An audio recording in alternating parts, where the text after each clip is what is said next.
Assalamualaikum warahmatullahi wabarakatuh. Sebelumnya perkenalkan kami dari kelompok 4 akan membahas tentang demokrasi Indonesia, mata kuliah kewarganegaraan dosen pengampu Bapak Dian Herdiana. Adapun anggota dari kelompok 4 yakni Rani Nuraini, Rifki Pratama Arpi, Seli Cahyani, Sofia, dan Jainal Arif Mutakin. Konsep dasar demokrasi. Demokrasi sebagai konsep sesungguhnya memiliki banyak pengertian dari berbagai sudut pandang atau perspektif. Robert Dahl membuat pernyataan bahwa there is no democratic theory, there are only democratic theories. Di samping itu, Harold Laski mengutarakan bahwa demokrasi tidak dapat diberi batasan karena rentang sejarahnya yang amat panjang dan telah berevolusi sebagai konsep yang menentukan. Demokrasi sebagai bentuk pemerintahan. Makna demokrasi sebagai suatu bentuk pemerintahan merupakan pengertian awal yang dikemukakan para ahli dan tokoh sejarah, misalnya Plato dan Aristoteles. Plato dalam tulisannya Republik menyatakan bahwa bentuk pemerintahan yang baik itu ada 3, yakni monarki, aristokrasi, dan demokrasi. Jadi demokrasi adalah satu-satu dari 3 bentuk pemerintahan. Ukuran yang digunakan untuk membedakan adalah kuantitas dalam arti jumlah yang berkuasa dan kualitas yang berarti untuk siapa kekuasaan itu dijalankan. Menurutnya, demokrasi adalah suatu bentuk pemerintahan di mana pemerintahan itu dipegang oleh rakyat dan dijalankan untuk kepentingan rakyat banyak. Demokrasi sebagai sistem politik. Perkembangan berikutnya, demokrasi tidak sekedar dipahami sebagai bentuk pemerintahan, tetapi lebih luas yakni sebagai sistem politik. Bentuk pemerintahan bukan lagi demokrasi, oligarki, monarki, atau yang lainnya. Bentuk pemerintahan dewasa ini lebih banyak menganut pendapatnya Niccolo Machiavelli 1467 sampai 1527. Ia menyatakan bahwa negara atau lo stato dalam hal ini merupakan hal yang pokok atau genus. Sedang spesiesnya adalah republik atau republika dan monarki atau principati. Monarki adalah bentuk pemerintahan yang bersifat kerajaan. Pemimpin negara umumnya bergelar raja, ratu, kaisar, atau sultan. Sedangkan republik adalah bentuk pemerintahan yang dipimpin oleh seorang presiden atau perdana menteri. Pembagian dua bentuk pemerintahan tersebut didasarkan pada cara pengangkatan atau penunjukan pemimpin negara. Apabila penunjukan pemimpin negara berdasarkan keturunan atau pewarisan, maka bentuk pemerintahnya monarki. Sedangkan bila penunjukan pemimpin negara berdasarkan pemilihan, maka bentuk pemerintahannya adalah republik. Demokrasi sebagai sikap hidup. Demokrasi tidak hanya dimaknai sebagai bentuk pemerintahan dan atau sistem politik, tetapi juga dimaknai sebagai sikap hidup.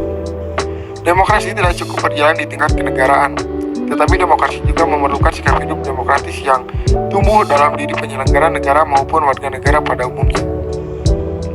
Tim ICCE-UN 2003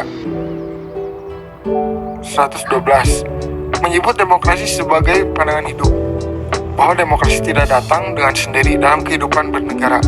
Ia memerlukan perangkat pendukungnya, yakni budaya yang kondusif sebagai mindset dan setting sosial dan bentuk konkret dari manifestasi tersebut adalah dijadikannya demokrasi sebagai pandangan hidup.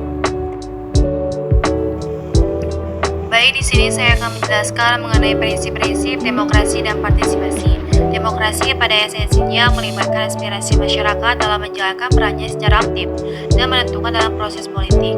Partisipasi tidak hanya melalui pemilihan umum atau pemilihan kepala daerah yang dilaksanakan secara rutin. Partisipasi menjamin keterlibatan dalam proses kebijakan, baik dengan melibatkan LSM, partai politik maupun jalur-jalur lain. Di sini saya akan menjelaskan mengenai indikator demokrasi. Kerangka kerja penilaian demokratisasi antara lain dirumuskan apa yang diinspirasi konsep yang dikembangkan oleh David Betham dalam membuat indikator demokrasi. Betham menerjemahkan kedaulatan rakyat secara lebih spesifik menjadi faktor kontrol populer dan faktor kontrol politik. Kontrol populer memanifestasikan hak-hak masyarakat dalam mempengaruhi kebijakan publik dan para pembuat kebijakan. Kerangka kerja demokrasi dibagi menjadi 3 komponen utama. Yang pertama, kerangka kerja hak-hak warga negara yang kesetaraan terjamin. Yang kedua, kewarganegaraan yang setara. Dan yang terakhir, hak-hak sipil dan politik. 3 3. Perjalanan demokrasi di Indonesia. Demokrasi di Indonesia mengalami perjalanan panjang namun membuahkan kemajuan yang cukup berarti bagi kehidupan berbangsa dan bernegara. Pemilu legislatif, pemilu presiden, hingga pilkada dapat berlangsung dengan bebas, transparan, demokratis, dan paling penting dalam suasana damai. Check and balance di antara lembaga-lembaga eksekutif dan legislatif juga berlangsung sangat dinamis. Kebebasan berpendapat dan berserikat jauh lebih baik dibandingkan masa Orde Baru. Hal penting adalah dibenahinya kelemahan dalam batang tubuh UUD 1945 yang kemudian membuat wajah konstitusi kita tampil berbeda dibanding batang tubuh UUD 1945 yang asli. Perubahan-perubahan penting dan mendasar tersebut membangkitkan dan mendatangkan sejumlah harapan seperti diuraikan Asad Said Ali dalam bukunya Negara Pancasila, Jalan Kemaslahatan Berbangsa pada tahun 2009. Masyarakat mengharapkan adanya peningkatan kualitas demokrasi seiring dengan kemajuan prosedur demokrasi. Masyarakat juga mengharapkan pemerintahan yang dihasilkan melalui prosedur demokrasi mampu menangkap dan mengartikulasikan kepentingan publik jauh lebih baik dibandingkan masa sebelumnya, serta menjauhkan diri dari kepentingan-kepentingan sempit kelompok atau golongan tertentu. A. Ide demokrasi pendiri negara. Ide demokrasi telah ada dalam benak para pendiri negara Indonesia. Pada umumnya, para pendiri negara atau the founding father umumnya menyetujui bahwa negara Indonesia yang akan didirikan hendaknya negara demokrasi. Ada kesamaan pandangan dan konsensus politik dari para pendiri negara bahwa kenegaraan Indonesia harus berdasarkan kerakyatan ataupun kedaulatan rakyat atau demokrasi. Jadi cita-cita itu ada pada para the founding father bangsa. Hal ini disebabkan karena pada dasarnya demokrasi telah berakar dalam kehidupan bangsa Indonesia sejak zaman dahulu kala. Praktik demokrasi di Indonesia berhubungan dengan periodisasi demokrasi yang pernah dan berlaku dalam sejarah Indonesia. Salah satu ahli Miriam Budiarjo menyatakan bahwa dipandang dari sudut perkembangan sejarah, demokrasi Indonesia sampai masa Orde Baru dapat dibagi menjadi 4 masa.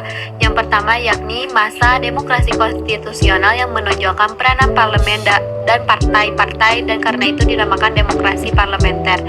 Dan yang kedua yaitu masa demokrasi terpimpin yang banyak aspek menyimpang dari demokrasi konstitusional, yang secara formal merupakan landasannya dan menunjukkan beberapa aspek demokrasi rakyat. Yang ketiga yaitu masa demokrasi Pancasila yang merupakan demokrasi konstitusional yang menonjolkan sistem presidensial. Dan yang terakhir yaitu masa reformasi yang menginginkan tegaknya demokrasi di Indonesia sebagai koreksi terhadap praktik-praktik politik yang terjadi pada masa ketiga Republik Indonesia. Poin ketiga, pendidikan demokrasi. Sikap demokrasi harus tumbuh dan berkembang dalam diri warga negara baik oleh pemerintah maupun rakyatnya. Pelatih sikap demokrasi akan menuntun warga negara Indonesia pada budaya demokrasi. Sikap hidup dan budaya demokrasi diperlukan guna mendukung bentuk pemerintahan maupun sistem politik demokrasi. Perlu upaya untuk menumbuhkan kesadaran bahwa untuk memiliki gaya hidup, budaya dan bangsa dan demokratis perlu dukungan dari warga-warga negara yang demokratis, yakni warga yang memiliki dan menjalankan sikap hidup demokratis. Oleh karena itu, tradisi atau budaya demokrasi di masyarakat perlu dikembangkan dan pendidikan merupakan salah satu sarana yang subur untuk mengembangkan gaya hidup demokrasi bagi warga negara Indonesia. Pendidikan demokrasi pada dasarnya merupakan sosialisasi nilai-nilai demokrasi agar dapat diterima dan menjadi gaya hidup warga negara. Pendidikan demokrasi secara substantif menyangkut sosialisasi, diseminasi, aktualisasi, dan implementasi sistem nilai, konsep, dan praktik demokrasi melalui pendidikan. Itulah penjelasan dari kelompok 4 mengenai demokrasi Indonesia. Dapat disimpulkan bahwasanya ada 3 makna demokrasi, yakni demokrasi sebagai bentuk pemerintahan, demokrasi sebagai sistem politik, dan demokrasi sebagai sikap hidup.